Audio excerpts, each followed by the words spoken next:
দেখো বন্ধুরা, চা খেতে বসে গেলাম, কিন্তু তার আগে অনেক আগে উঠেছি ঘুম থেকে। মেয়ে কিন্তু পড়তে গেছে, পড়ে এসে আবার ওকে ড্রয়িংয়েও দিয়ে এসেছি। আর এদিকে তারপরেই আমি কিন্তু আজকে চা নিয়ে বসেছি, কারণ তার আগে দেখো ঘরের কত কাজ আজকে করেছি আমি। এইদিকে দেখো মাসের সদাইগুলো এসছে, এগুলো যদি একটু গুছিয়ে না রাখি তাহলে একদম রান্না যখন করতে বসি না, হাতের সামনে কিছুই পাই না কৌটোতে, তখন তখন খুব বিরক্ত লাগে, মাথাটা গরম হয়ে যায় আমার। আর এইদিকে দেখো মশলার জায়গা, যেখানে মশলাগুলো, এদিকে মাছও বের করে কিন্তু ভিজিয়ে রেখেছি। আর এইদিকে মেয়ের জন্য কটা লজেন্স আনা হয়েছিল, ওগুলো আমি দেখো ঢেলে কৌটোটা তোমাদেরকে দেখাচ্ছিলাম, কি সুন্দর কৌটোটা। আর অনেক জিনিসই খাওয়া হয় না, ভুলে যাই, সেগুলোকে আবার ওই ডেনে ফেলছিলাম।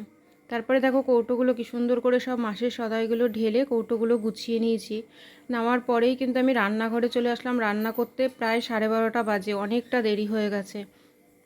তারপরে এই যে একটু কচুর মুখি দিয়ে আর ইলিশ মাছের ওই মাথা দিয়ে ঝোল করেছি আজকে। আর তারপরে দেখো মেয়ে কিন্তু ড্রয়িং থেকে চলে এসেছে, গরু আঁকিছে। আমি খুব হাসাহাসি করছিলাম এটা নিয়ে, তবে ও কেমন এঁকেছে তোমরা একটু কমেন্ট করো। ও ভালোই এঁকেছে আমার মনে হয়। ও বলছে মা ভালো হয়নি, মুখটা কেমন করে রেখেছে এর জন্য।